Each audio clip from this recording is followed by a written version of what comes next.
All right. Hello, everybody. All right. So thanks for coming out.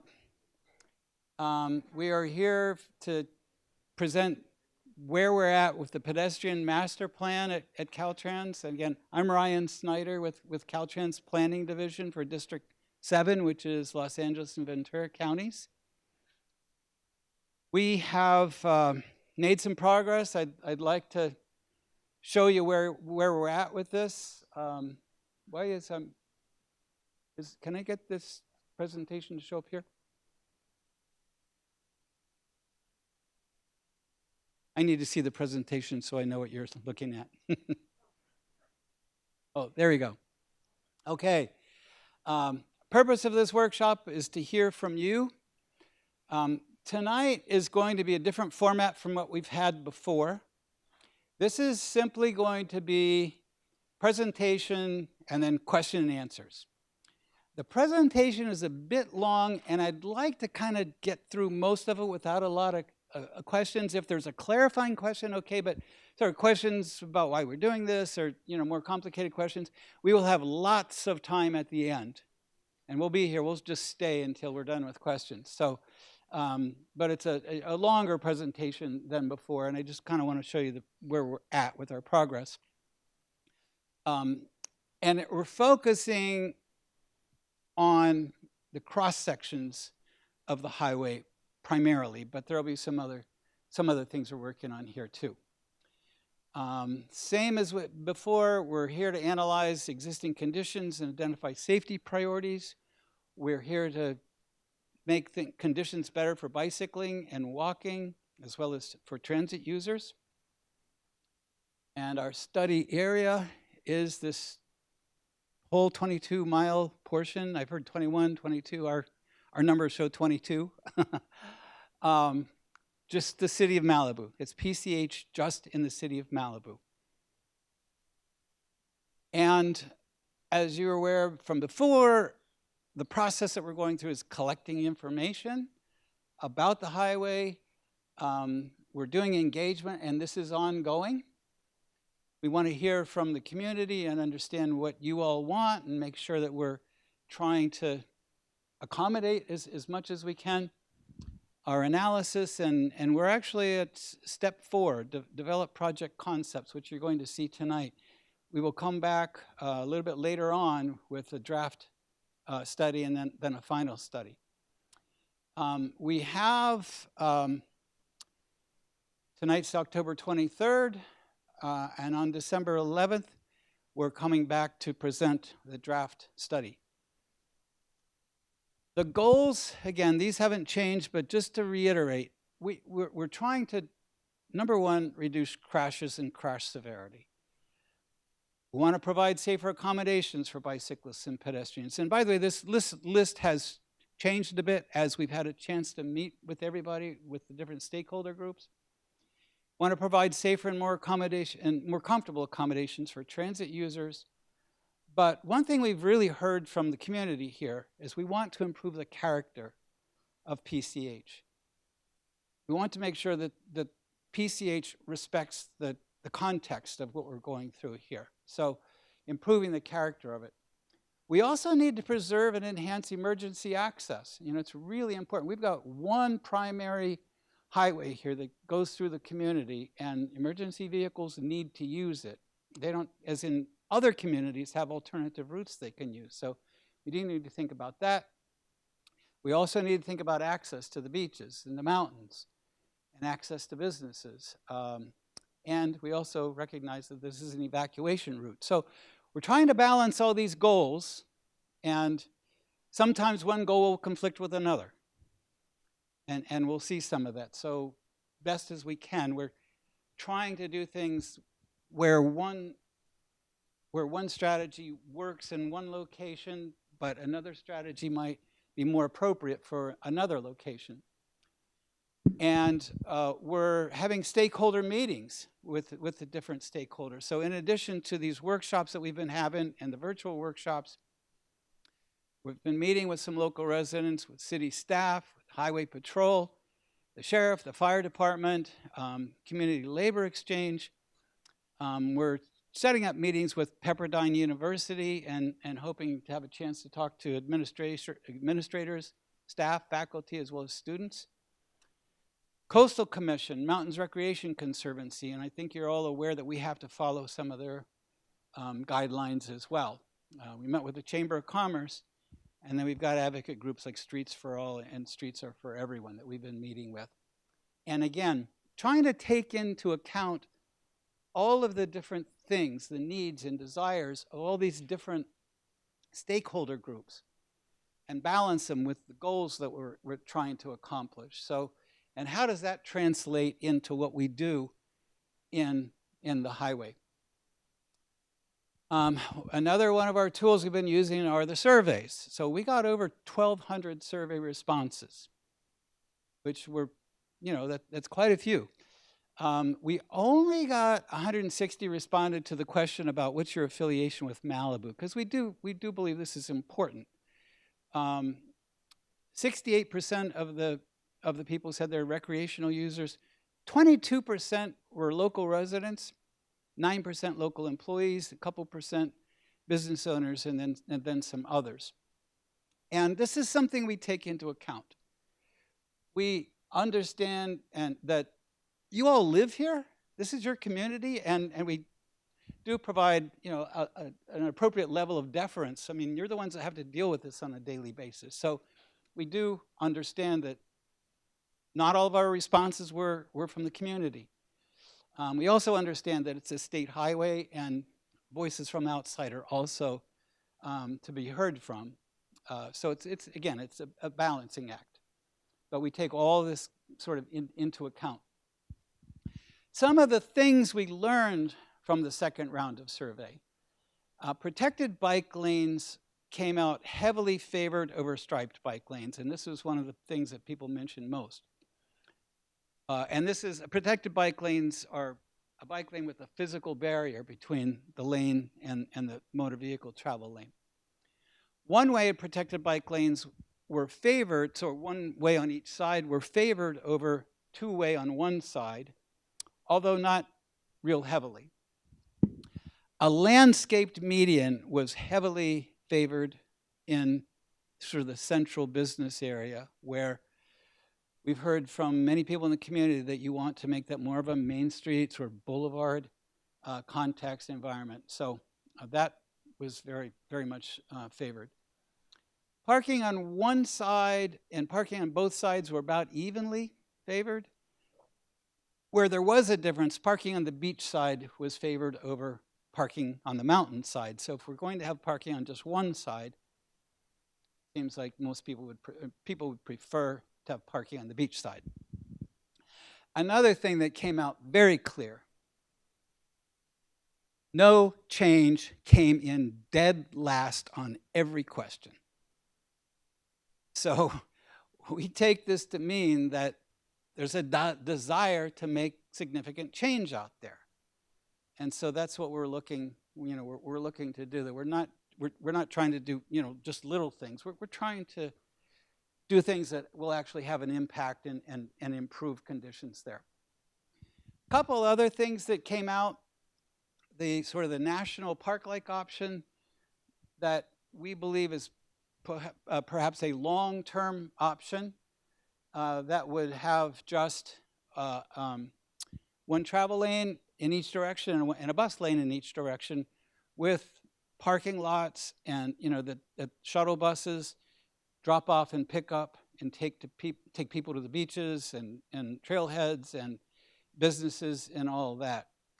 Understanding that this only works if we have these parking lots and we have secured plenty of funding to operate lots of buses, because this concept only works if we've got a lot of buses and they are not inexpensive to operate. So, but that concept was very popular, as was the concept of taking what we call the beach access option, where we come down to 2 lanes in the highway. This would be primarily on the north end of town, where traffic volumes are lower.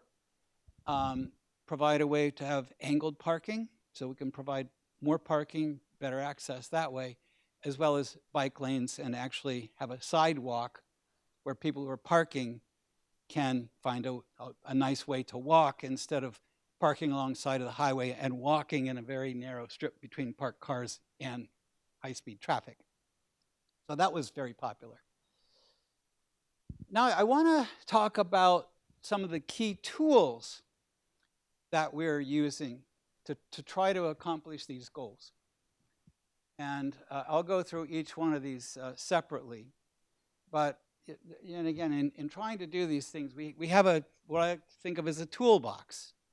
We have to apply a right tool to the right situation and use that tool to accomplish, the goals that we're working towards. Roundabouts can replace signalized intersections, and they can also replace stop-controlled intersections or even intersections where there are no controls. The record is solid. The research is solid. They reduce crashes. More importantly, they reduce crash severity even more than they do the number of crashes. So they're very important that way. They also have about 30% more capacity to handle the traffic that's going through. So this is a tool that we'd like to use. The one, the Webway roundabout, and we'll see a little rendering of that in a bit, is the only sort of multi-lane roundabout. But all of these others are single-lane roundabouts that we're looking at. The one at Bonsall Way that's shown in the rendering at the top there would be sort of an oval-shaped roundabouts. Roundabouts don't have to be round. They can be different shapes, but this eliminates a lot of conflicts with turning. And then the beaches, El Matador, La Piedra, El Pescador, Decker Road, Nicholas Beach Road, Encino Road, Broad Beach Road. These are all candidates for roundabouts. And they're in locations where today people are pulling out, and the worst maneuver is people are pulling out and making a left turn on a busy high-speed highway. And that maneuver, can be a real cause of crashes. So we believe that this tool will really help us with that. We're proposing new sidewalks in a few places. And I also want to allude to a new bill, Senate Bill 960, that was just signed by the governor. This essentially requires Caltrans to make sure that we've got good bicycle and pedestrian facilities along our state highways. And there are places where sidewalks are very badly needed. Las Flores Road, and we'll see this in the cross sections. I'm going to show you renderings of cross sections in a bit. But from Las Flores Road to Carbon Canyon, there are almost no sidewalks. And people need sidewalks. So this is a must. It's out of compliance with the Americans with Disabilities Act and a whole lot of other things. So we want to put sidewalks there. There are spot improvements just west of Carbon Canyon Road. There are sidewalks in some places in that stretch, but there are also places where there's sort of a 3-foot wide sidewalk with a mailbox or a tree in the middle of it that is not sufficient. So there will be some locations, some spots where we'll have to add sidewalks.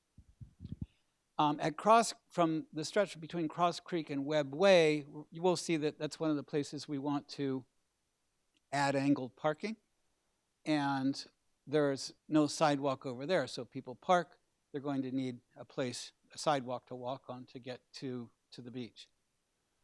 There are a couple places where we need to connect to bus stops. And we need, again, not ADA compliant without this. So we need to add some sidewalks, just short ones, to get from the crosswalk to the bus stop. And then, again, wherever we're putting angled parking in for beach access, we want to add sidewalks there. Again, right now, we want to eliminate the situation where people are parking alongside the busy highway and walking along to get to the beach. And this map kind of shows where we're looking to provide these sidewalks. Now, bike lanes, again, something required in SB 960. We are proposing bike lanes the entire length of PCH in Malibu. In some places, particularly the stretch between Las Flores and the pier, there are driveways that people need access to, so we are not proposing protected bike lanes. Those would be regular colored bike lanes. On the other stretches at the far south end of the city, and we'll see this again, and everywhere north of the pier, we're looking at either protected bike lanes or regular striped bike lanes, and where we've got space, sort of a painted buffer between the bike lane and the motor vehicle lane. Staggered parking. There are quite a few places where, in order to do what we'd like to do, we're going to remove parking on one side of the road. And we've really taken into account where parking is most valuable. So in this example here, this is Latigo Road to Paradise Cove. Along the south end, parking is most valuable on the beach side. When we get to the Winding Way Escondido Falls trailhead, parking is most valuable on the mountain side. So we would have it there, but not on the other side. And then when we get closer to Paradise Cove, again, it is needed on the beach side. And this also addresses one of the other issues that we're trying to address: people parking on one side of the road and running across the road to get to the other side. So if people need to get to the beach, which is where we've focused on, they won't have to run across the street. There's no parking on the other side. And same thing for the trailhead. There'll be parking to get to the trailhead, but not on the other side of the road. Proposed lane reductions. Once we get west of Trancas Canyon, we're looking at, again, this concept of angled parking, come down to 2 lanes in many locations, or 2 lanes and an occasional passing lane as our treatment. And in the stretch between Carbon Canyon and Malibu Pier, I know this is something the city has asked for, there are these mountable curbs that can be put in the turn lane that provide access for emergency vehicles in particular. So it's another tool. Traffic calming trees. Actually, in that stretch between Las Flores and the pier, we are looking for strategies to slow the cars down some. And our toolbox is not as robust as I would like. So we can gain some things by narrowing the travel lanes. We can reduce speeds a little bit by adding bike lanes in. Tree canopies are also a traffic calming measure. So where we've got red curb, we're not proposing to remove parking in these locations, but where there is a red curb, perhaps we can put an island out there, and these trees in the graphic are smaller than what we'd probably have.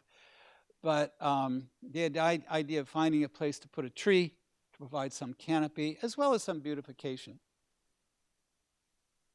New or improved pedestrian crosswalks. So we're looking at 3 new crosswalks here.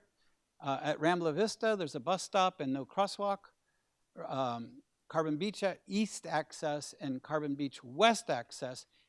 At the west access point, there are bus stops, and there's a pedestrian hybrid beacon there now, so the beacon comes on if the pedestrian pushes a button and they're crossing. We'd like to upgrade that to a full signal. And then there are some places, well, let me back up a minute. And here's what a treatment we're proposing at pedestrian crossings there. So even if there isn't a pedestrian there, we're proposing this quick curb with the paddles that motorists are going to have to slow down to get through there. So this is a bit of a traffic calming measure as well. And it can improve the safety for the pedestrians crossing, but intended as well to be, like I said, something to as a traffic calming measure. The city is also looking at pedestrian crossings, one at the Moon Shadows bus stop, one for the La Costa Beach access, and this would again upgrade from a pedestrian hybrid beacon, and the Corral Beach at Sarawan Trailhead is another place that they're looking at improving a pedestrian crossing or putting one in. And so this map will show, where we've got pedestrian crossings. And by the way, we did have handouts of the presentation, so you can see these. Point of clarification, or okay?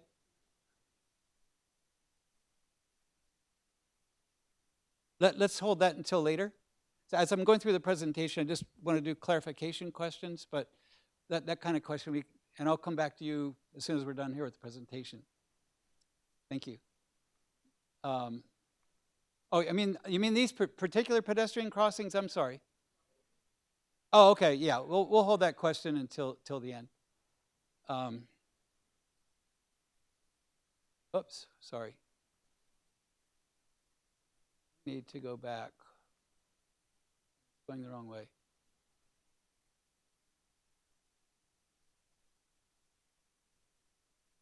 No.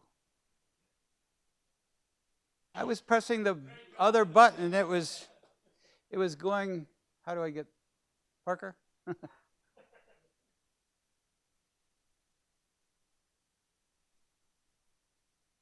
Sorry, I thought I was going backwards with the button and it just kept going forwards.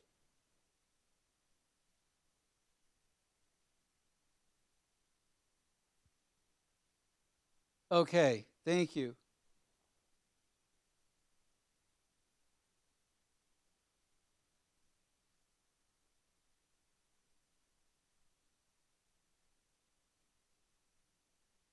Okay, gateways.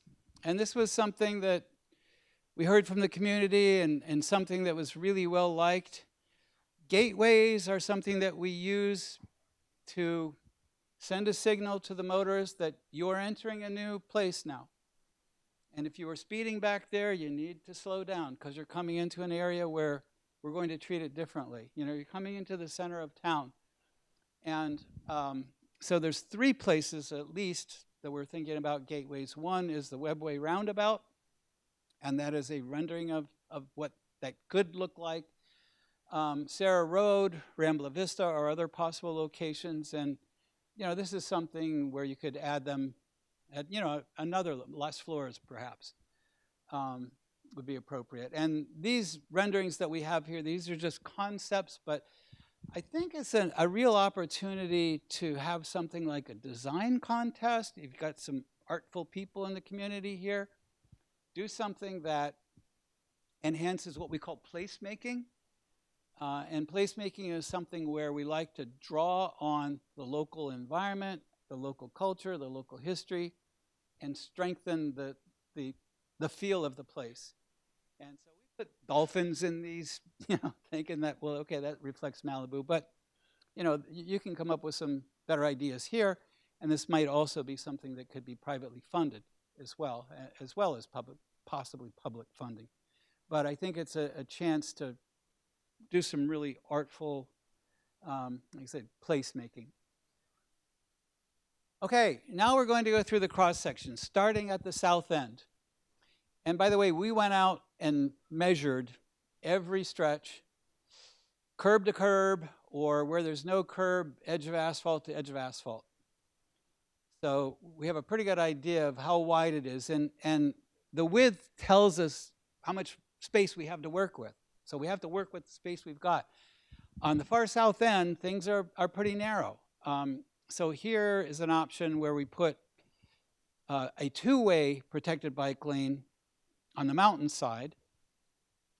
And this keeps the bikes in a protected lane, keeps them out of traffic, keeps them away from cars coming in and out. And the parking shown here is really residential parking. It's not meant so much for public. So that's an option. Another option where it's only 68 feet is to have a protected bike lane on one side and a regular colored bike lane on the other side. And by the way, where it's protected, we don't need the coloring. Where it's not protected, we feel that on such a busy highway like this, the coloring is really necessary. We also have an option to just do this with colored bike lanes and buffered bike lanes in that same location. As we move a little further north, it widens to 75 feet, and we've got the two-way left turn lane. And same kind of options, protected on mountainside maybe, and just colored bike lane on the other side. And again, a couple purposes for this. One, providing better access for bikes. Two, slowing things down a bit. And a third purpose would be to, if we've got bike lanes designated, we would rather not have people parking on the mountainside. Again, because they would park there and they're going to have to run across the road to get to the beach where they're trying to get, or to get to one of the homes they're trying to get to. So, and then to less floors, another option would be to, again, the two-way protected bike lane or the colored and buffered bike lane as an option. Moving further north, Las Flores to Rambla Vista, we've got an option here. It's about the only option. We have to provide sidewalks here. And we have to provide bike lanes. And this would remove the center turn lane where it exists. So this is a tight crossing. And it's also coming down to 10 feet with the lanes, which is not what Caltrans typically does, but we'll get a design exemption for this, but that's the only way we could fit things in. It's tight. Fortunately, as we move further north, starting at Rambla Vista and all the way up to Sarah Road, we've got 85 feet. So it provides us with more options. We're not proposing any protected bike lanes here because of all the driveways. We don't want to block anybody's driveway. And we also understand that for the bicyclist, where there are a lot of driveways, protected bike lanes don't perform the best. So colored, buffered bike lanes, and again here, an option for the emergency access in the center turn lane. And further east now, in the sort of the commercial section, this is the basic, the bike lanes with the center emergency lane. But again, here's where we've heard that you'd like to make this a highway, a boulevard, Main Street environment. We can landscape the median, keep everything else the same, or which would look something like this. Or if we want to go to the next step, removing parking and widening the sidewalks as another possibility. And so here's a rendering about how that might look, a chance to put in landscaping, streetscape, outdoor dining, and some other features like this. So again, an option. And this is the most ambitious option. As with many of these, there are trade-offs. Okay, so this one is the most beautiful. It will do the most to slow cars down. It will do the most to create an environment, a character that creates more of a sort of a boulevard, Main Street environment. It also makes emergency access more difficult. So, I mean, this is the trade-off that we have to make sure that we're considering when we were to decide to do this. Further north, we can put in protected bike lanes, or we can put in colored buffered bike lanes. Same thing, Sarah Road to Cross Creek. Okay, on which one, Cross Creek to, or, oh no, wait a minute.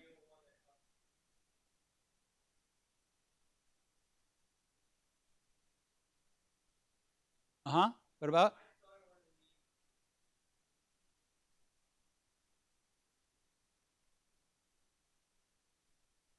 Because of what?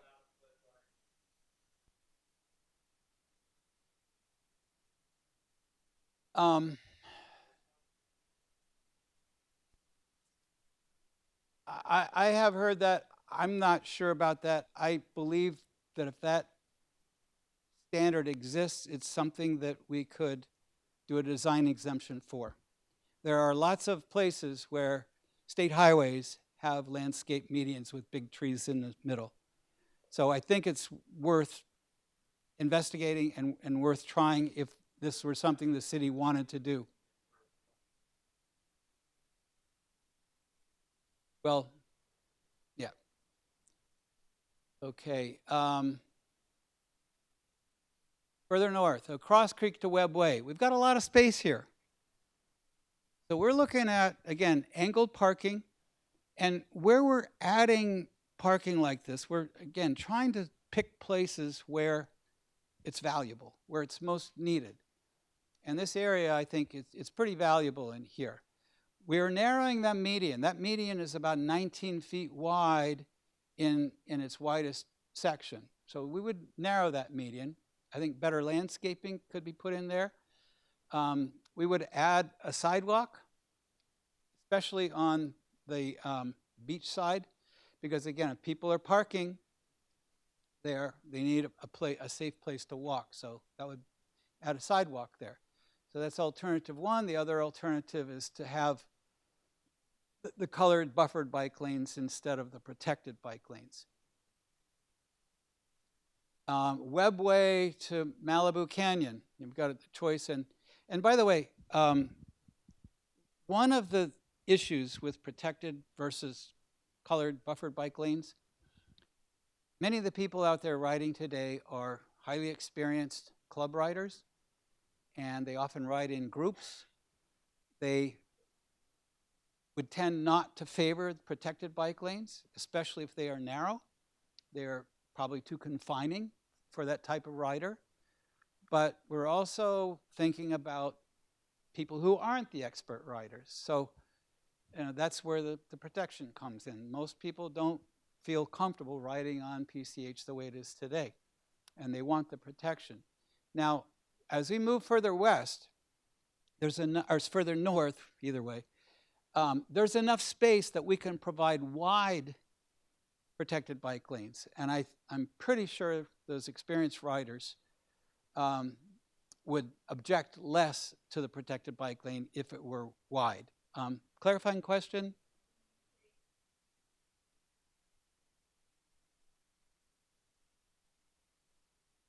Bicycle riders.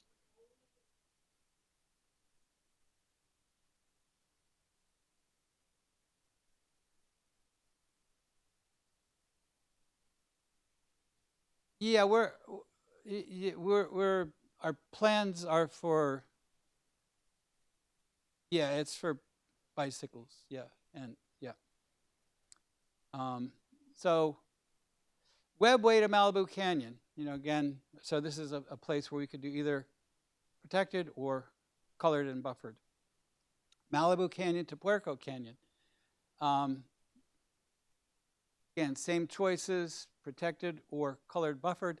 No parking in this stretch, but we don't believe that there's much demand for parking in there.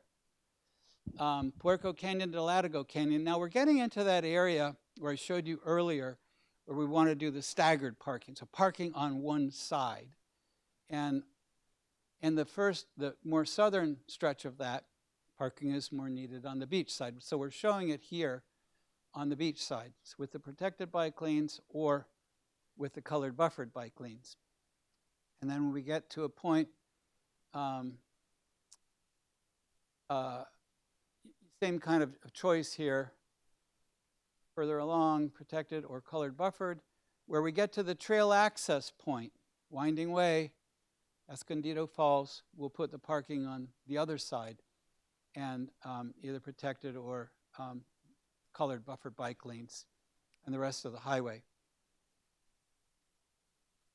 Bonsall to Trancas Canyon Road, again, the choice, keeping the parking on the beach side, protected bike lanes, colored buffered bike lanes, quite a bit of space there. Bonsall to Trancas Canyon Road. Now, so this is in front of Zuma Beach. The one I showed you earlier was assuming that we've only got so much pavement.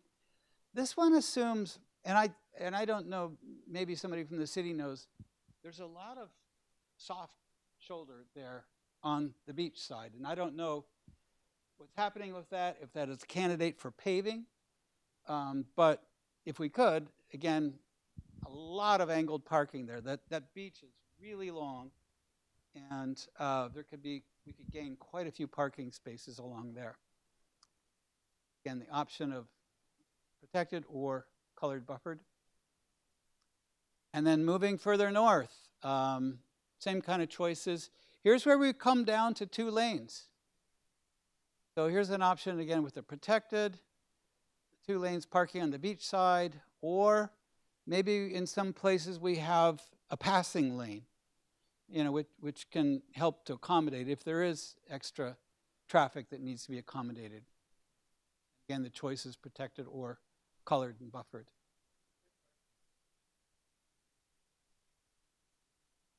Yeah, we didn't recently do them, but we looked at the traffic counts, and they're below what's typically needed for 4 lanes.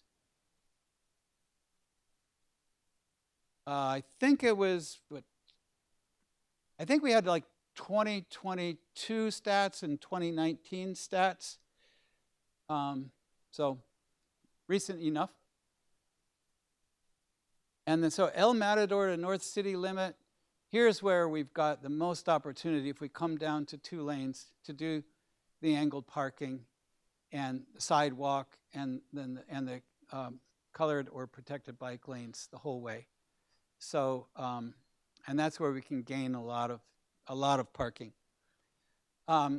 We've also got some global improvements. We're looking at upgrading all multi-lane crossings to user-activated signals where we have 4 more lanes. Moving advanced stop lines back at the signal. So these are the lines that are before the crosswalk in the pavement. Adding bus shelters, maps, schedules, and good access to all bus stops. Pedestrian signals at bus stops whenever there are more than 4 lanes. And leading pedestrian intervals. So this is where the walk sign comes on before the motorists have a green getting through an intersection, and this is already in progress. And then last, we did talk about this last time, but just want to reiterate, we're trying to use a big toolbox and look at all the kinds of things we could do to address our issues on the highway. And I do believe that these technological solutions are going to give us more options, especially in the future. We did get the speed enforcement camera bill passed, so 5 of the speed enforcement cameras will be put up. We could put in cameras that communicate in real time with the sheriff. So if somebody's going 80 miles an hour, the sheriff could know this immediately. The technology that we have is not quite there yet, but when we're going to need to have every car to have a transponder in it, where they'll be able to receive communication. That'll give the drivers an advantage in having more information, but it also would give us the ability to do more with communicating all sorts of things to motorists. Emergency vehicles will be able to communicate to drivers better. And in the future, communications will notify drivers when they're speeding. And it could even get to a point where you just can't drive your car more than a certain speed along the highway. And the city is also working on modifying all the signals to a safety adoption program. So that they're already working on this. So there's some of these technological things that can, I think, really make a difference. And then last, oh geez, I did that again, I'm sorry. That was on the next to last slide too. Parker? So actually, Rob, do you want to explain that? You could probably explain that better than I can, what you're doing with the safety adoption system.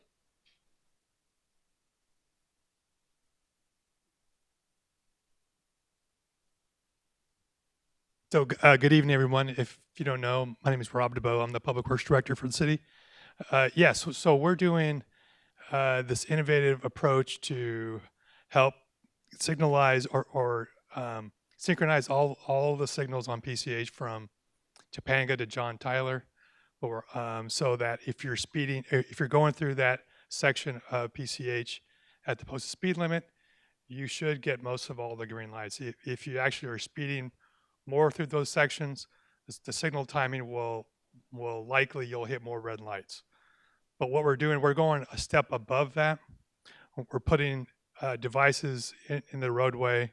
We're going to be putting in some video radar detection systems that are going to pick up speeds for the vehicles. Once vehicles are speeding along the corridor, the information will go back to the signal information center, and it will adjust the signal timing to put more red lights coming up. And so if someone's going down a section of PCH, they're going 10 or 15 miles over, a couple signals over, they'll start hitting more red lights, and the traffic will stop and will slow them down. So that's a new system that we're working on, and we're going to implement with this new project. So that's the safety adaptation system that we're looking to do. Thanks, Rob. And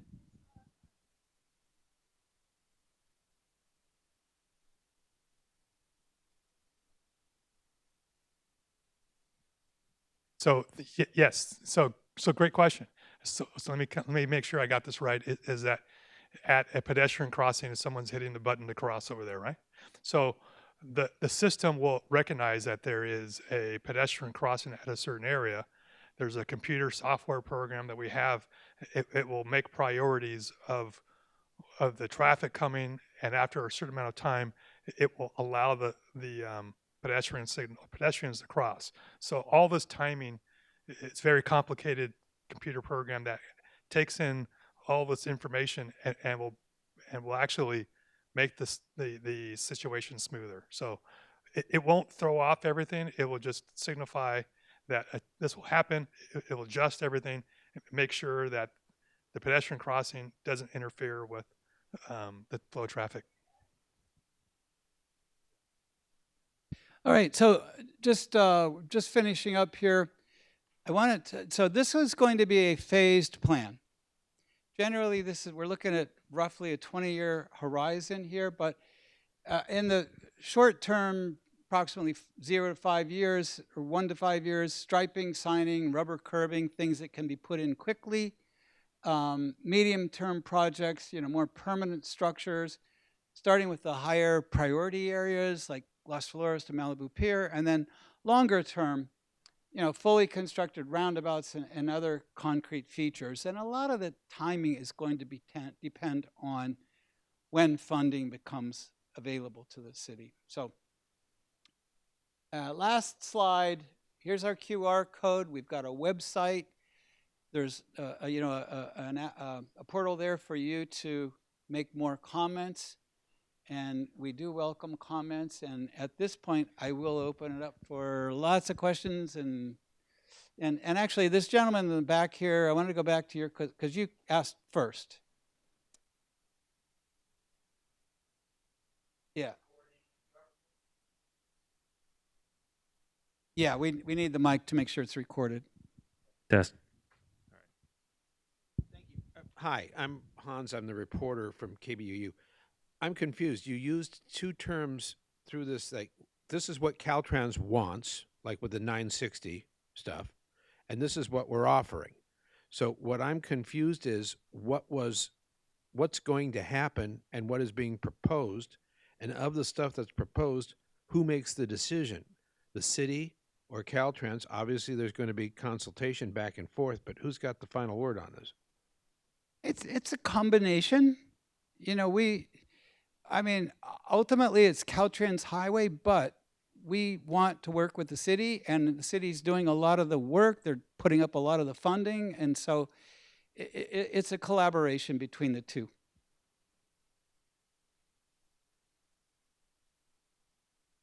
Bicycle and good pedestrian facilities are mandatory.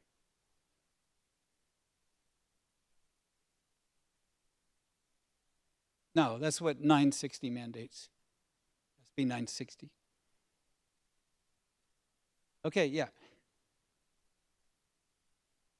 Hello. Hi, Cece Lee, self-proclaimed wildlife commissioner of Malibu. Thank you so much.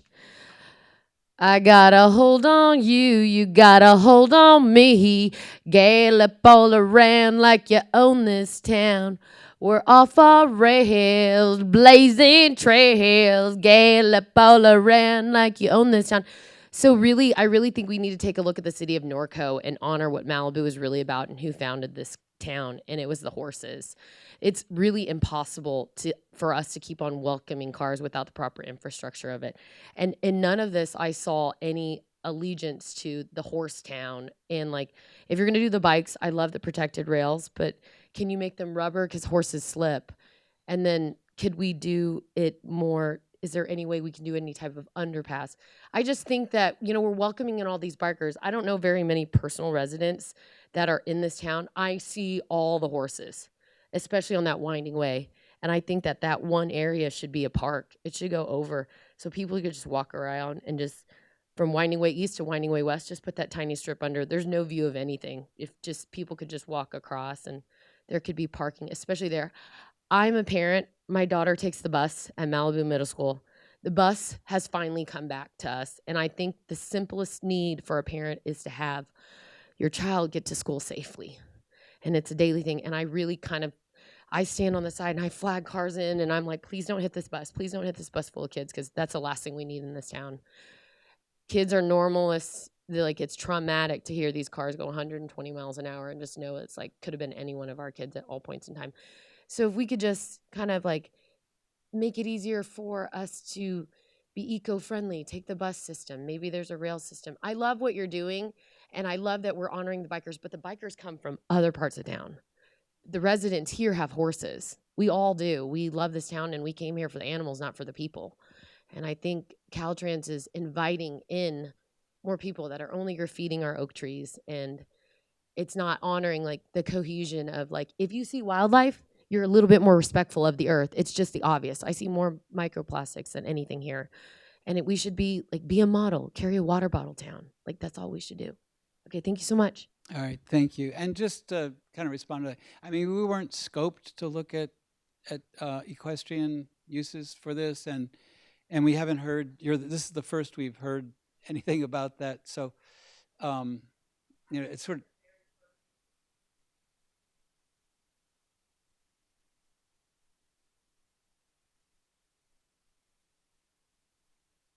Yeah, probably not within this planning. Yeah. All right. Thank you. Not so much a question, but I'm absolutely astonished at this presentation. It is Thank you. Genuinely way above and beyond anything that we dreamt of when we were first kind of drafting up these ideas. And to see those center dividers with trees and to see bike lanes proposed the entire way and solutions to make that happen, I'm just like absolutely astonished. I thank everybody, especially all the Caltrans guys. Thank you. I really appreciate it. Thank you.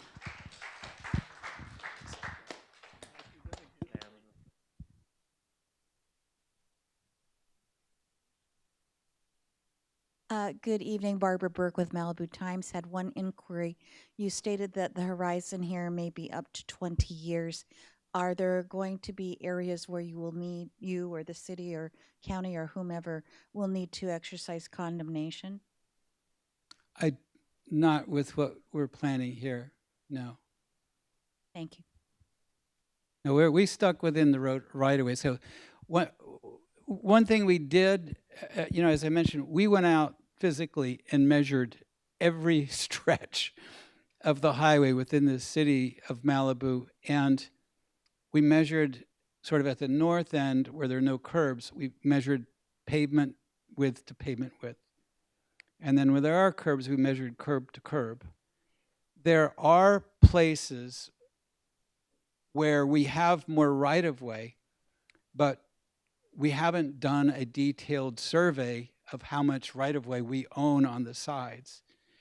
So our plan sticks within, like I said, the pavement footprint right now. Hello. Hi, I'm John Watkin. A really great presentation. I'd Thank you. like to agree with the gentleman over there. I was really excited about the whole thing until I saw the 11 to 20 years, which was like, oh no. When I was really, my heart was bleeding. I thought, this is fantastic. 11 to 20 years. And what I think I heard you say is, it depending on finance. So my question is, how much is the whole thing going to cost? If we could if we could wave a magic wand and pull in a whole bunch of suitcases full of cash, how much money would it cost to do everything that you are proposing? We haven't yet done that. We're going to do that in the next couple weeks. Come up with sort of what we call planning level cost estimates, which are done on per unit cost. So we'll take a typical cost for a mile of this type of bikeway, or typical cost for this square footage of sidewalk, and sort of add it all up. When we get to engineering level, we'll have, or even preliminary engineering level, we'll have a much better idea of exactly how much it'll cost. But like I said, in the next couple of weeks, we'll have an idea. And you know, there are different funding sources. One option the city would have would be to set up a citywide benefit assessment district where residents, property owners, especially property owners, agree to tax themselves to pay for this. I mean, if you want to speed things up, there are options like that that could be done. The second part of the question, though, is, given, for example, 66% of people who responded to the survey do not live in Malibu. Well, they were recreational. We don't. But given that the vast majority of people who drive the PCH don't live in Malibu, who ultimately gets to pay for these kinds of improvements? It's a combination of funding sources. Some of them come down from the federal government. Some of them come down from the state government. Some of them can be local sources. Some of them are state sources that the local governments have discretion over. So it's really a combination of things. And that, again, is one of the things we'll be doing in the next few weeks, is identifying potential funding sources. But it's really a combination. Now, one of the challenges we're going to have, to be upfront, many of the funding sources today favor disadvantaged communities. And so, you know, that's something, you know, Malibu will have to face. You know, it's you know, makes it more difficult. There's some funding sources won't be able to get. I also want to mention Supervisor Horvath's office has done a really good job. They just came up with some funding to do something short term. Norm, I don't know if you want to explain that, or. Oh, okay. Yeah. Defer to Rob. Oh, okay. But they wanted to do something short term, quickly, and the supervisor's office is really helping to bring funding in for that. And so one of the things we're looking at is maybe a temporary roundabout. But you know, the supervisor's offices are also places of you know, that can tap into resources, and they've been very responsive so far. Yeah. Yeah. Hey. Mic on? Yeah. So I wanted to also applaud you. I can't believe how beautiful your presentation is. I know it's a lot of work, and I appreciate that. So just a few things. I would love to know if the bike lanes are the 880 principle. So if they're good for 8-year-olds, they're good for 80-year-olds. Is that what I'm understanding? Because people are afraid that they're going to be the bike clubs and the bike this, and people won't be able to go on the bike lanes with their dog. Yeah. The protected bike lanes are much closer to the 880 principle than the striped and buffered bike lanes. Thank you. Also, with the funding issue, which is kind of statewide, is your parking metered? Are we charging for parking? That decision hasn't been made. We're not proposing one way or the other. We will put that in as a potential funding source. Are the lots going to be fun? Like, do people pay to park at a parking lot like I do when I go out of just anywhere else? Well, we haven't proposed any new lots specifically Or here. We spots, are yeah. going to look at that in Yeah. the next few weeks, have a discussion with the city about potential lots that might be used. Those could potentially be charged. Yeah. Certainly, one of the things we heard from MRCA is that the only way they would like to see us charge for any parking is if we had well-designated parking spaces with an advantage. Mhm. So like the angled parking that we're looking at with new sidewalks for people to be able to walk safely to where they're getting, that would be an opportunity that could be Mhm. metered. The Yeah, spaces could be metered Well- if the city wants to go that direction. We haven't because dealt at with that issue yet. Escondido, they have like upwards of 1,000 cars, something on some weekends at Winding Way and PCH, and they have 13 parking spots, which they charge for, but we see nothing of that. So it would be interesting, just like Beaches and Harbors, or is it LA County at Zuma Beach? They charge for parking there, but we don't see any of that funding or money either. And I'm not sure.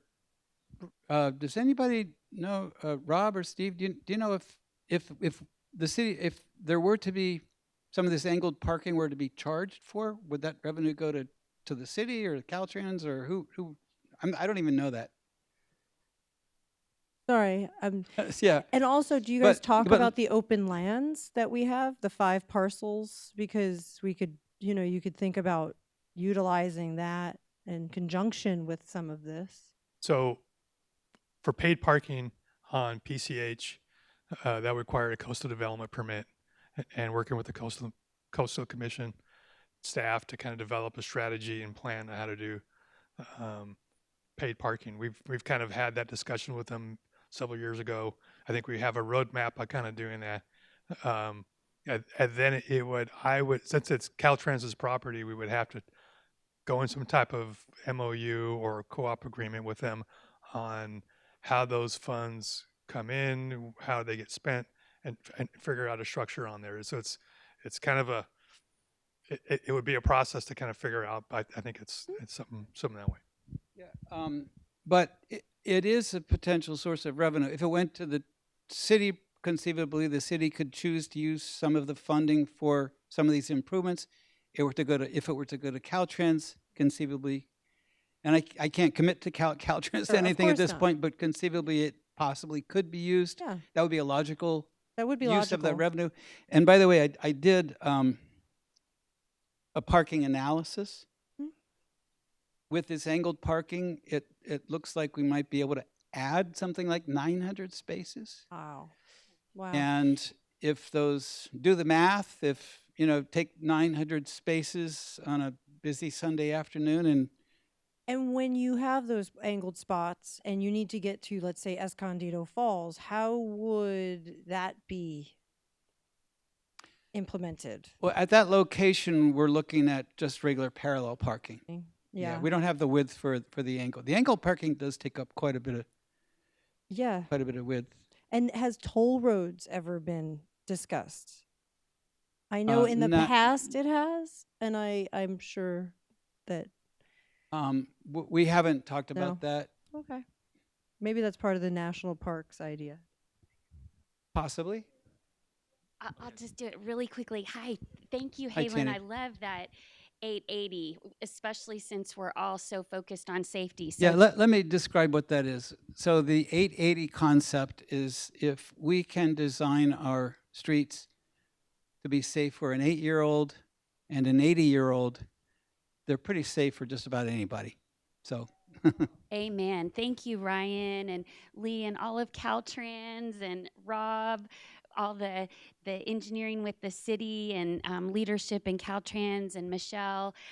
Here I was just thinking how miraculous that all of this, the you. culmination of the hard work, as Halen was saying, and the investments, and just to have these inspired ideas, it is such a harvest of the toolkit and the strategies and these designs. It truly is, as has been said this evening, above and beyond. And so I am celebrating with all of you. And just as John had shared, anything that we can do to accelerate this, and working with Pepperdine and all the stakeholders, just as you were describing, I think that's why we're all here. And we want to partner with and support that mission and goal that we all share. And just really quickly, to reinforce the residents' perspective about children's safety, the environmentally friendly aspects, I think that national park like option with buses and having the roundabouts, that solves so many of the issues and really does bring together and balance, and how y'all had the vision, to propose this. And with the city implementing the safety adoption plan with the light synchronization project, these are breakthroughs, and I'm just so grateful for all of the expertise that's being presented. And lastly, I just wanted to mention, Michelle Shane had this idea when we were trying to figure out, after the earlier presentations, how you can have the not the highway, but more of the what's the other word that y'all use? Boulevard. Thank you. About the boulevard and having the trees, and down the median, he was saying if you could have some kind of high-tech way that the trees were retractable, because in an emergency, I, of course, am very focused on, like all of you, public safety and emergency preparedness. And to me, triaging and being prepared in natural disasters is critical. So that's going to trump over everything else. So however we can do that to maintain access and have that arterial entrance and exit out of the city. So thank y'all so much. This is very promising. Oh, thank you, Jenny. So I don't know of any technology that would allow us to submerge the trees. However, Michelle, it's the concept for emergency access is or disaster is not entirely a bad concept. We do have retractable bollards that can be used. That could be used, for example, if we have the protected bike lanes or the medians or something like that, that in the event of fire, you got to get out, or some kind of disaster, you got to get out. Bollards can retract and could be activated by the sheriff or whoever had access to the controls of that. And so bollards can be used to block things off and then go down. So there might be application for that. Ryan, who's next? Okay, and then over here, I think. Hi again. Can any of this construction financing be accomplished via bonding? By bonding? Yes, sir. If there were a way to pay the bond off, yeah, absolutely. I mean, the city could choose to raise a bond and say, pay it off, probably most likely through property taxes. If the city, again, were to vote for that, if the residents were to vote for that, that is a possible. And what about the county? We're within a county. Nobody's seeming to mention the county's role. Is there none for LA County? Well, I was just saying, yeah, there is a role, and Supervisor Horvath's office is very much engaged in this whole discussion, and as I mentioned, providing some funding for the sort of the quick build on a roundabout. Right. And Metro as well. The Metro has funding as well. Okay, and you're talking about a roundabout, but you didn't tell us where that is being considered. The temporary one. Actually, you're Matt. Temporary one. Still talking about it. Thank you.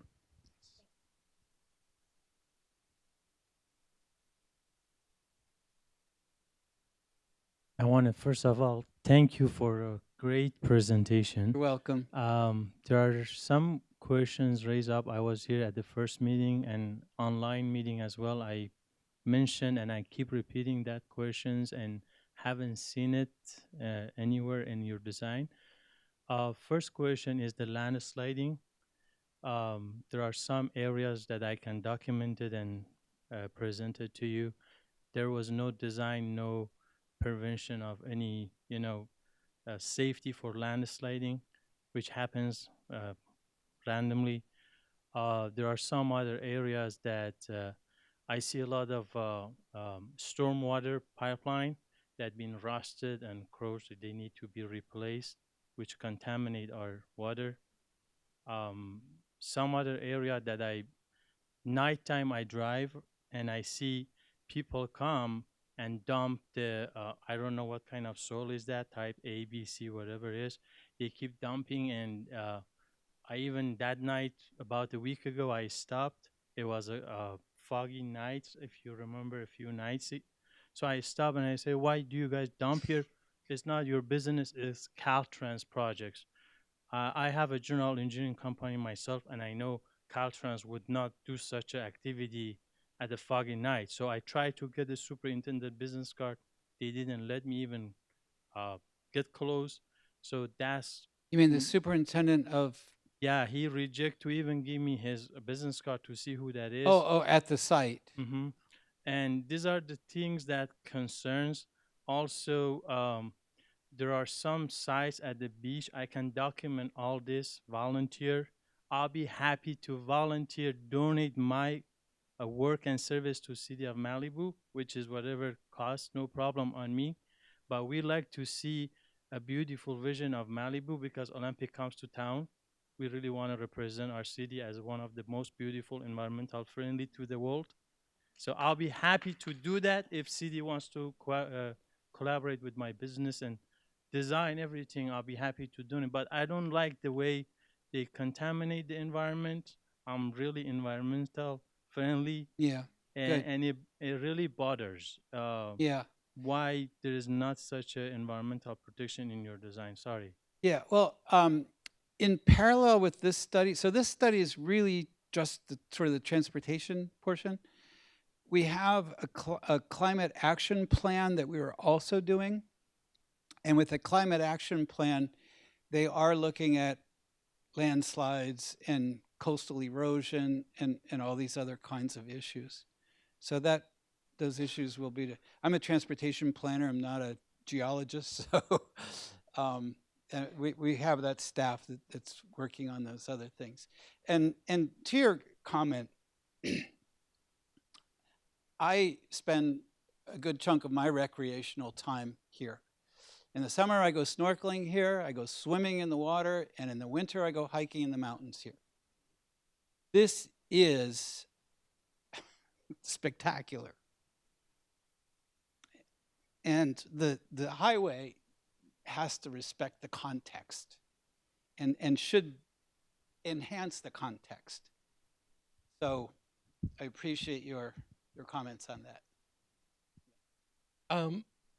When you present in December, will you be presenting budgets along with what you're going to be showing us? Yeah. We'll have again.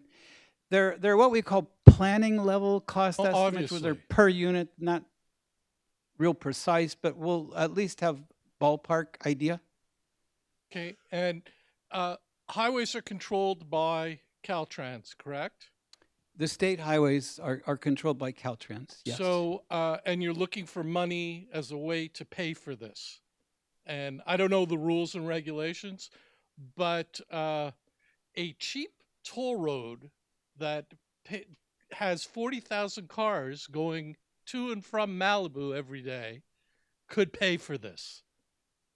Yeah, it could. You're right. Let me ask you a question. A retractable tree, anyone steals that, that's my concept. You'll hear from my lawyer. Let me ask a question. Do you have any sense of what portion of the residents of Malibu would be willing to pay a toll to use the highway? But do you think?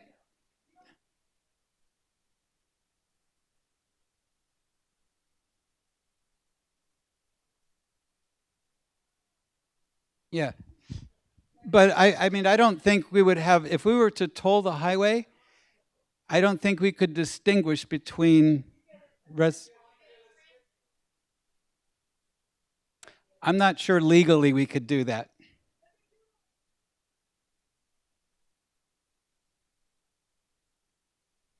Yeah, everybody pays. Yeah, but everybody using it has to pay.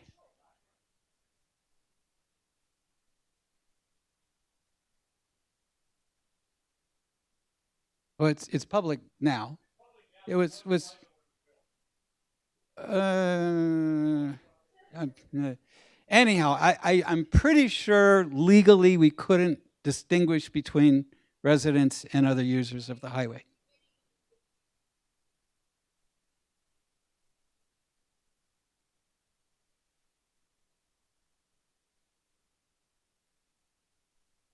So anyhow, okay. Yeah. Hi, I want to thank you for addressing my concerns. I really do appreciate it. I saw that You're you welcome. did that. Yeah. I do have And you another had the one, question though. about the access to Yes, driveways. the Yeah. driveways, Yeah. and I very much appreciate it. Sure. And thank you for that. But now that I get out of my driveway, I don't think I ever make it to town again. You haven't addressed that now because you took away the median, and I understand the constraint. But there's no, of course, I would like an emergency. And now, if I get out of my driveway, I am not able to get back in. You haven't addressed that issue. There's no turnarounds. Why do I go to Las Flores, one of the most dangerous intersections, to make a U-turn now? Like what now? To get to Yeah. something that Oh, should be 5 minutes away. Yeah. Yeah. Maybe you have some idea as to what to do about that, because You would have to go to a signalized intersection to do a. there isn't really one like that. Yeah.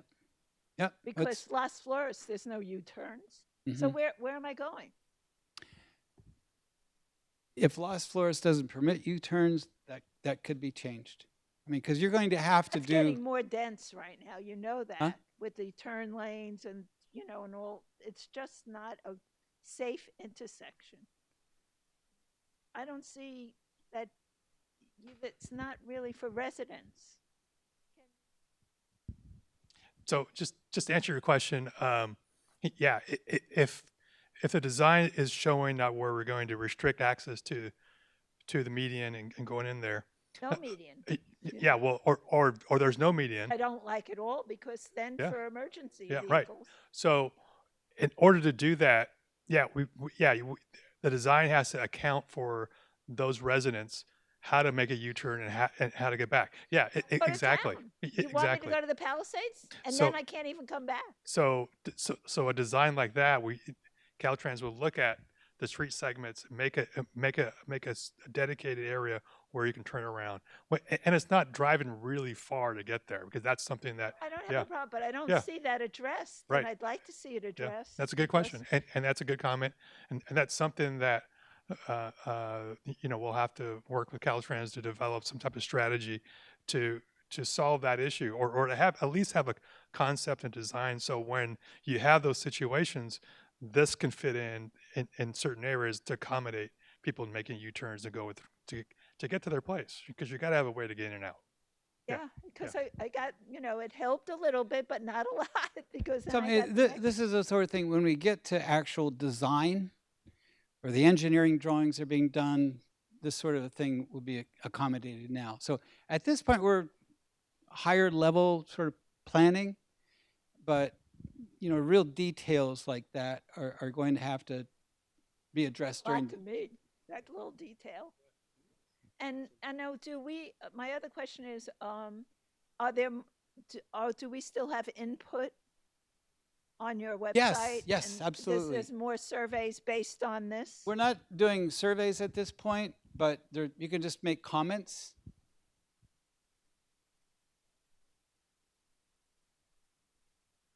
Yeah, we've got that QR code, and our website's going to be active. So you can comment there. Right? And when's your next meeting? Because I'm December going to be 11th. there. What? December 11th.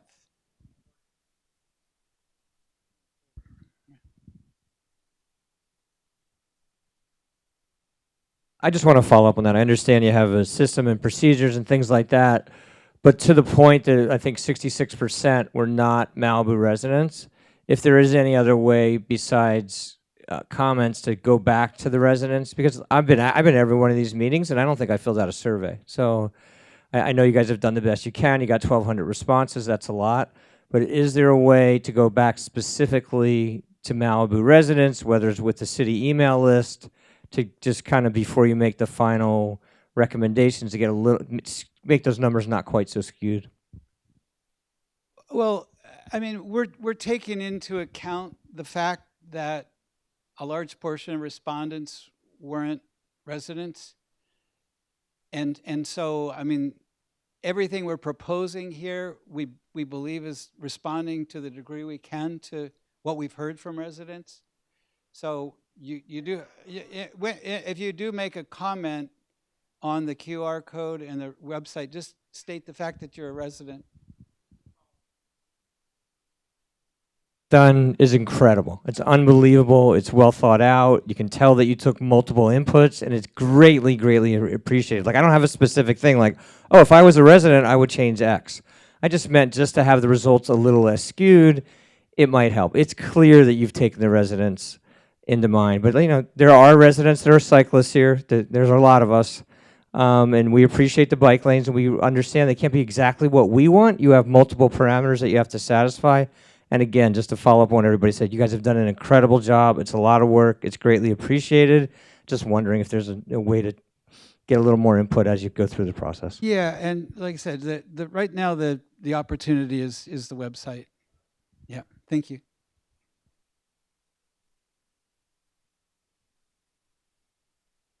Yeah, one of the things that I've brought up a few times is how to slow the street down to a lower speed limit. We've talked about this.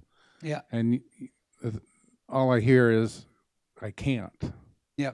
So, and I think we have talked about the state law that requires us to do speed surveys that show what 85% of the people are traveling before we can change the speed limit. So that is a complication. We are putting in tools that we believe will help to slow things down. But this is something that we can do now. We don't have to wait 20 years. We can slow it down, at least make a safer street while you're trying to figure out how to build again, we have to use the toolbox that we have. Now, one thing I'm looking at are speed tables. They're similar to speed humps, although more gentle and wider and not quite as tall. The guidance, and Caltrans does have to be very sensitive to the guidance, because if we don't follow standards and guidelines, we can get ourselves into liability issues.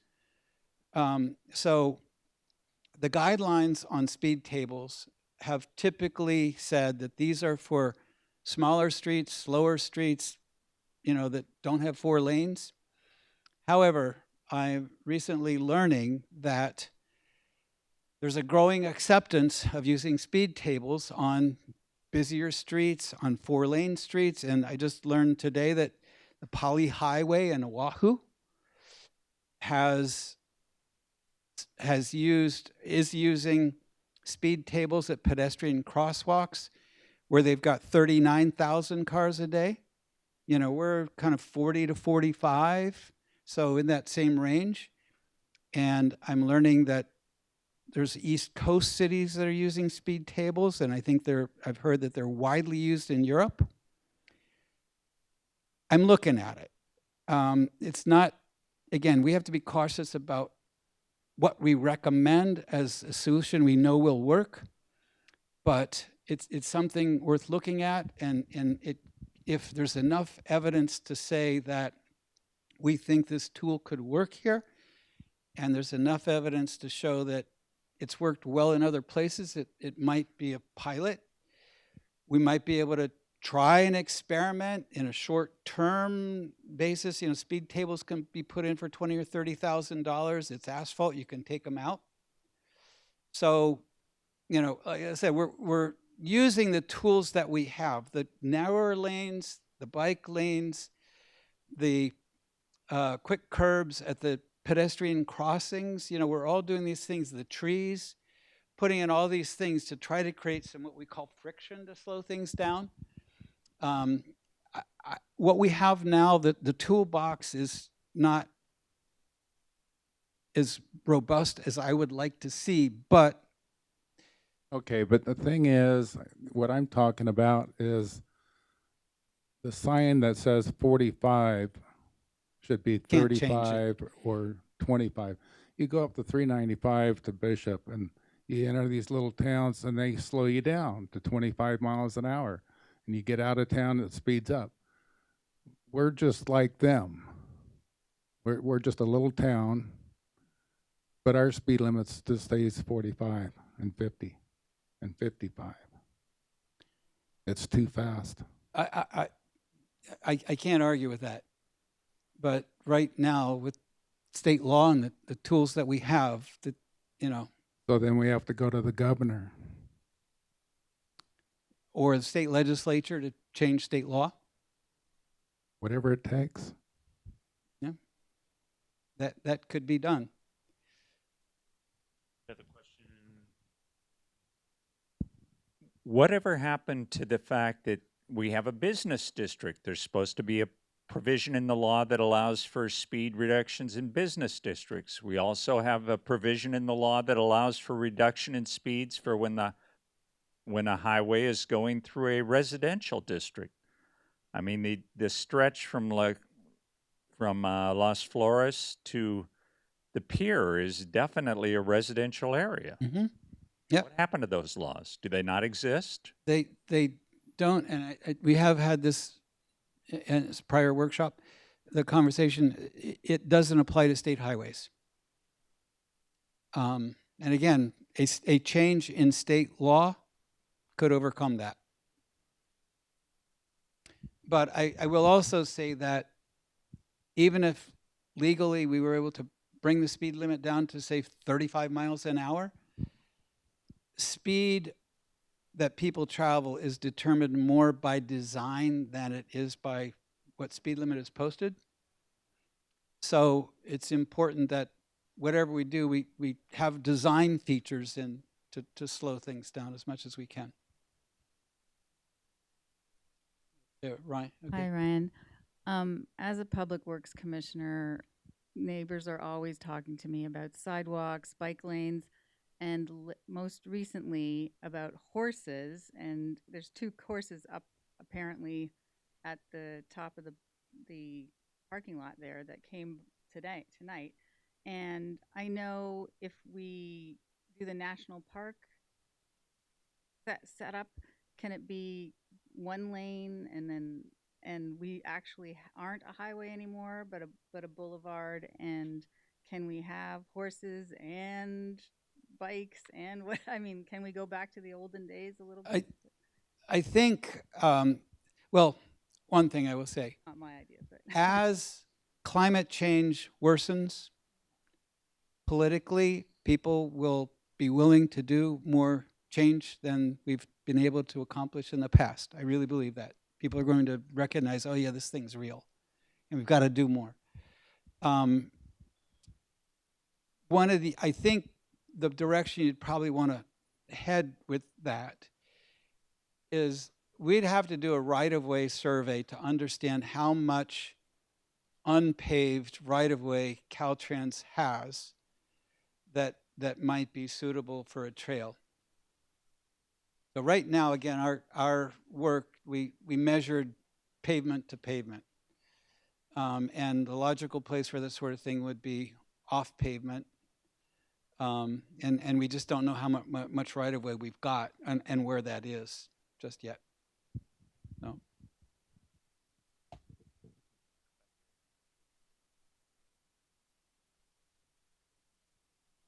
One word I haven't heard discussed at all is relinquishment. And the state of California will give a city a state highway. It just happened on Pacific Coast Highway in Laguna Beach. It happens up and down the state. The last legislature, they relinquished dozens of miles of highway. That would mean the city of Malibu taking over this road, setting its own rules, setting its own 25-mile-an-hour speed limit in a business district, which the state law would allow, and taking on a significant financial responsibility as well. So the question I have is, why isn't that part of the study? Part of a relinquishment means that the city would then get tax revenue through some sort of complicated allotment to maintain the highway, just like Caltrans gets now. The question would be, why aren't we looking at the solution of the city of Malibu getting paid by the state? Yeah, I have the floor. Thank you. Why aren't we looking at the state of California paying Malibu to take over? That is outside the scope of our study, but it's certainly something that the city could propose, and I'm not familiar with exactly how the process works, but you're correct that Caltrans has been relinquishing highways where it goes through cities. So, I mean, if the city wanted to initiate that process, that is something that could be Do you know done. anything about the finances? I mean, it sounds like it would be a huge expense to the city. Would that money pass from Metro or from? I'm going to ask Dan if he knows. I think Dan might know more about this than I do. Do you? Yeah, usually the relinquishments occur with the city or the county making a request, usually from the council or city manager. Then with that, an assessment's done, and then negotiation occurs. And with that, it needs to be handed over in a state of good repair. So a lot of times, projects have to be done before it could be relinquished. And sometimes it does take quite a while if a lot of work has to be done to bring it up to a certain level before it's turned over. Correct. Yeah, once it's completed. But there could be something in the negotiation that defers that a little bit or something like that, depending on what happens. Say that again. It's a possibility, but would not be easy, and it depends on the council and some others too, if they're interested to initiate it. Yeah. Clarification, then a question. When you say there's 40 to 45,000 cars, is that both ways? When you say total both directions. Total both directions. Yeah. Okay, thanks. Yeah, and it comes down as you get further north. But when you start at the south end, it's in the low 40s. And it drops below 20 at Trancas.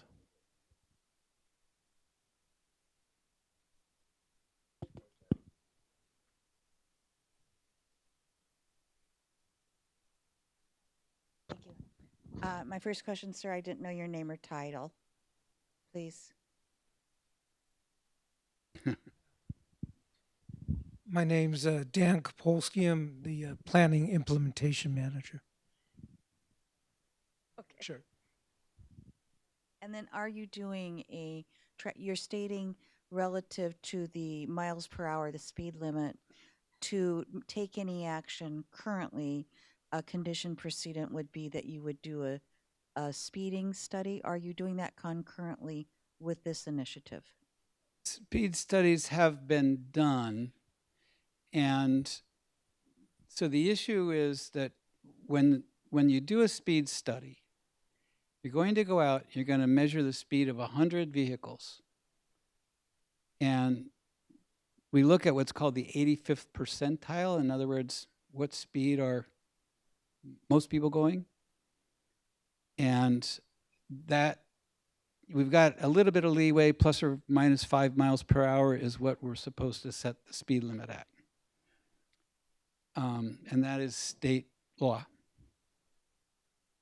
are you doing one of those studies concurrently with this or no?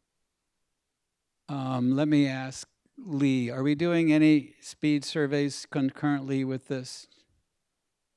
No.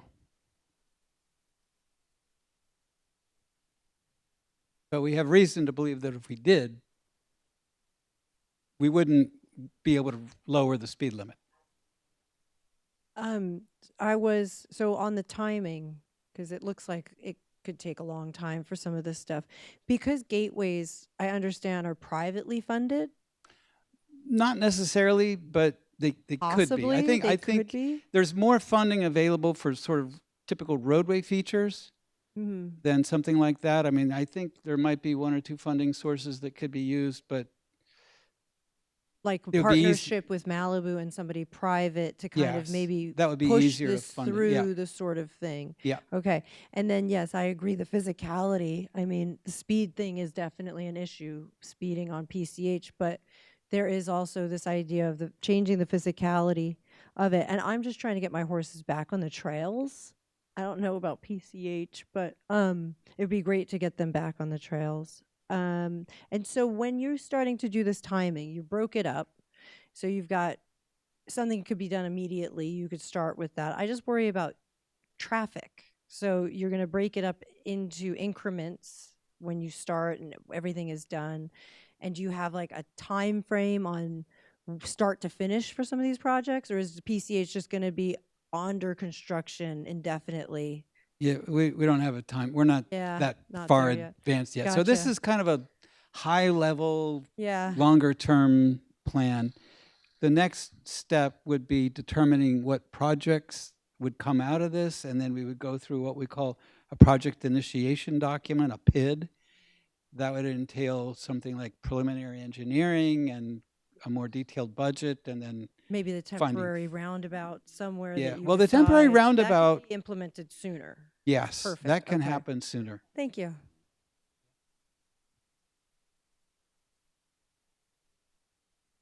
Anyone else? If there are no other, yeah, okay.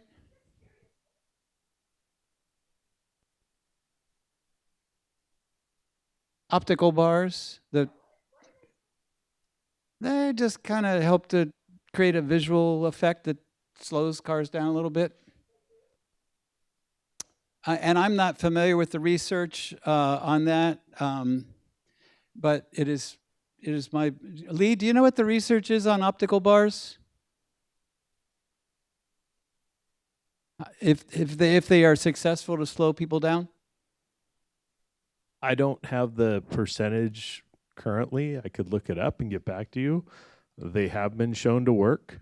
We've used them effectively elsewhere where we've had run off the road problems where people came into freeway off ramps too fast or other curves too fast. And it has significantly reduced the amount of run off the road. So I would take it that they are effective in that way. Very good. Thank you. Got another question here. I was really curious about the cost of all this, so I asked my new best friend, ChatGPT, how much does it cost to construct a roundabout for a 4-lane highway? And ChatGPT says, the cost of constructing a roundabout for a 4-lane highway can vary widely, blah, blah, blah, blah, blah. Generally, the construction cost for a modern multi-lane roundabout falls between $1.5 million and $3 million. So that, to me, that's really interesting because honestly, when I asked you how much it was going to cost, I didn't know whether we were talking about, 50 million, 100 million, $1 billion. I had no idea what kind of numbers we're talking about. But if a roundabout costs $3 million, and I think you wanted to put 10 of them up there, up and down at every one of those intersections going up north. So that would be $30 million cost for the roundabouts. Well, those were right? multi-lane roundabouts that you looked at the price of. Most of those would be single lane. So cheaper. Yeah. Yeah. Okay. So it's just I just thought that might be helpful for people when we're trying to imagine what this thing would cost. Yeah, and roundabouts would be among the more costly components. So, anybody else? We're still here. If nobody else, I wanted to give a shout out to our staff over here. people that did a lot of work on this plan, and Dan as well. All right. Yeah, we're around to chat one-on-one. All right. Well, thank you so much, and we'll be back December 11th for the next meeting.